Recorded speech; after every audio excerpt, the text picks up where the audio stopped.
All right, everybody, we're back. Brand new Cabral concept here. We're going to be going over the dangers of vaping and 9 reasons why you should never vape. So let's dive right into it. I'm not saying that any single one of these is better than the other, but I want to give you 9 reasons and at least something to think about if you decide to continue vaping or the use of e-cigarettes.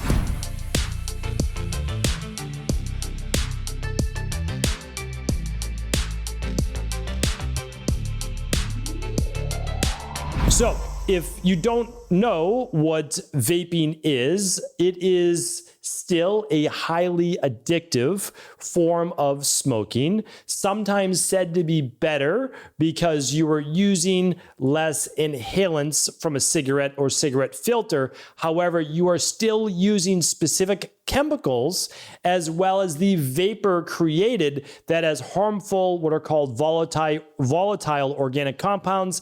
And I want to explain what those chemicals are today and actually what they can lead to and why they very well may be likely more dangerous than smoking cigarettes themselves. If you know anyone who likes to vape or is using any type of e-cigarettes, or they believe that vaping is somehow safer than smoking cigarettes, hopefully you share this podcast with them. All right, the first and foremost is that many forms of vaping still contain nicotine. So while it said, well, if you vape, you don't necessarily get all of the nicotine, well, there are still many forms that contain nicotine, and it can be addictive, and it can lead to increases in blood pressure, heart rate, based issues, as well as risk of heart disease. So really important to look at that and also its effect on mood and behavior as well. The second one is this, and we're going to be talking about all different forms of impact on the lungs. So lung injury and lung-based disease. So there have been cases of e-cigarettes as well as, we'll just say vaping, that have caused something called use-associated lung injury, called EVALI, and the symptoms include a cough or chest pain or shortness of breath. And they also can lead to something more long-term called BOOP, which BOOP stands for bronchiolitis obliterans organizing pneumonia. And the very last point today, you'll want to stick around for that, is something called popcorn lung, which this can lead to from 2 very specific compounds that you don't want. Trust me on that. The third one is this: exposure to these chemicals that I was talking about called VOCs, volatile organic compounds. These are carcinogenic compounds that have heavy metals like high amounts of nickel. So if you run a minerals and metals test and you find that you are high on nickel, it could be from vaping. Okay, it can have tin, it can have lead, and other harmful flavoring-based agents that may lead to cancer. So we know some VOCs lead to an increased risk of cancer. This could be one of them. The fourth one is this: increased risk of cardiovascular disease. Why? Well, because vaping, e-cigarettes, or nicotine can increase, this is really important, increase your likelihood for higher levels of blood pressure and heart rate, which can lead to a heart attack or stroke. So even though we're kind of in the infancy, the early decades of vaping, we know that some studies right now suggest that the chemicals in the e-cigarettes and the aerosol created by them can also contribute to cardiovascular problems. Really important, because if we think about it, the top causes of death right now, mortality, are cardiovascular disease, heart disease, right, for the heart, high blood pressure and stroke, and cancer. And we know that vaping increases all 3 of those. So top 3 causes of death are increased by vaping. The problem is, and unfortunately, many children pick them up during adolescence and continue them on. So as their bodies are developing, they're already getting the effects of that. But again, the issue is when you're 20s and 30s and maybe even early 40s, you're not necessarily feeling the compounded effects yet, but you will. And unfortunately, as we go through these next few, it may be too late. Okay, so the sixth one is this, or the fifth one, sorry, I passed over brain development. This is why we can't let our teenagers, we can't let our young adults use vaping or e-cigarettes, because it can actually harm the developmental circuitry, which are called the neurons or the neuronal synapses, basically where memories are formed, right? So basically from synapse to synapse, if you're watching this on video, from neuron to neuron, as you're sending signals from one to the other, they essentially almost touch each other. They send the signals across. You can actually damage that. And it may lead to later then in life, dementia, Alzheimer's, or others from oxidative stress. The next one is risk during pregnancy. Many women have been falsely led to believe through marketing that somehow e-cigarettes or vaping, I just want to keep covering the two, are somehow less of an issue than smoking. And it's not. So the same nicotine or other harmful chemicals can be passed on to the child. It can lead to low birth weight, preterm delivery, and impaired brain or lung development in the child. Really important that we look at that. The next one is, which I think we should, it's important, but it applies to both cigarettes and vaping, is tobacco-based products. So some individuals use e-cigarettes in addition to regular cigarettes and rather than as a replacement. So what does that mean? Well, some people believe that for workspaces or public spaces, they can't smoke cigarettes. So instead, they're using vaping because it's a gray area of whether it's legal or not legal, etc.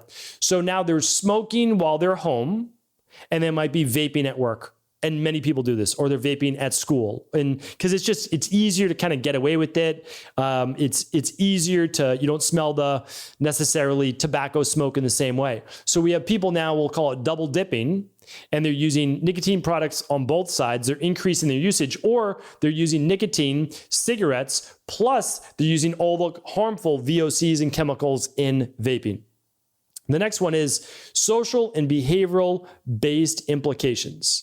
And the issue is this. I don't want to get into whether vaping is a gateway drug or not a gateway drug. Maybe it is, maybe it isn't. I'm not going to have that debate today. But what I can say is that the addictive quality of dipping or cigarettes or vaping all can lead to mood-based disorders and the addictive qualities that come along with them. And I think that that's extremely important that we understand that we look at that, and that these things should really be banned for younger adolescents. And I would even say, again, I know you can't do that when you're in your 20s, but still, you're really developing until about 24, 25 years old or so, especially brain-wise.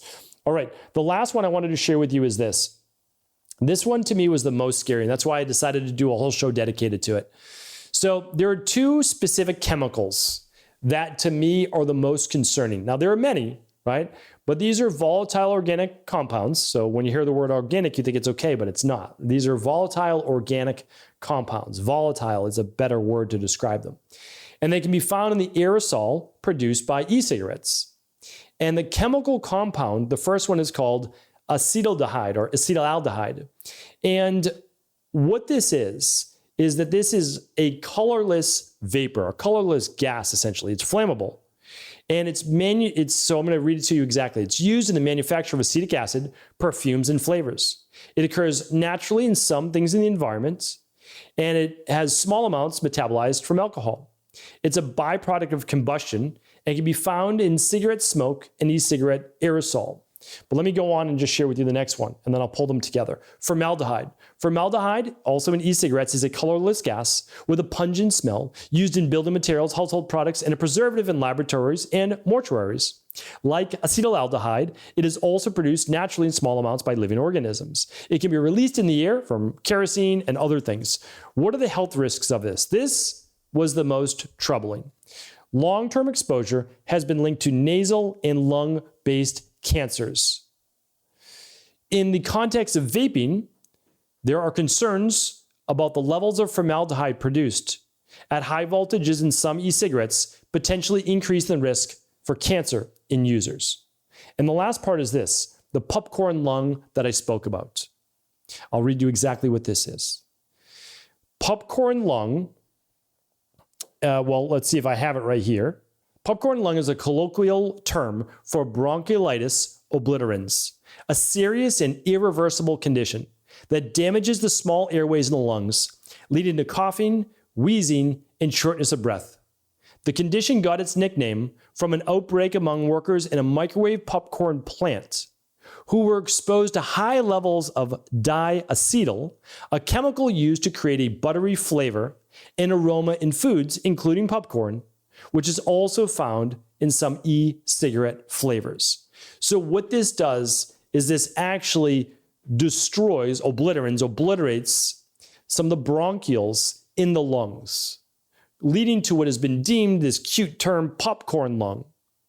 And what happens is this is an irreversible scarring, essentially, of the lungs that leads to coughing, wheezing, and shortness of breath, sounding a lot like emphysema. This is not something that you want. This is a serious side effect from the chemicals in vaping, and not enough people are talking about this. So I'm not here to be the bearer of bad news. I'm not here to say you need to watch out for every single toxin in the environment, all of these things. But what we do need to do are certainly control the things which we can control. And if you are having difficulty right now quitting cigarettes and moving to vaping and feel that that's better, it's not. And if you're having difficulty quitting vaping or smoking of e-cigarettes or cigarettes of any kind, I implore you to get help. Look into hypnosis, look into therapy for it, look into imbalances within the body that they've shown from certain levels of low B vitamins or lower production of dopamine, etc. So work with a natural health, integrative health practitioner, work with a therapist, do whatever you need to do so that you don't regret it 5 years from now, 10 years from now, even if you're not feeling it today. And of course, this show, like any other, if you feel it could help anybody, pass it along to them. It's not meant to be all negative. It's not meant to create fear. But just because you're not aware of something doesn't mean that the harmful things are not happening. They are. So if you are vaping, it is not safe in any way, shape, or form, and you are not escaping the effects of smoking in general. Hopefully this was helpful. All of the studies, all of the links will be at stephencabral.com/2973. Take care, everybody. I'll be back tomorrow with a brand new Cabral concept. Thanks so much for tuning into today's show. Before you go, don't forget to hit that subscribe button. I want to make sure that you're getting our daily content, not missing out on anything. Functional medicine, wellness, weight gain, weight loss, anti-aging, living longer, stronger, and all of the most cutting-edge research. And if there's any topics you want to hear, feel free to leave them in the comments below. Take care.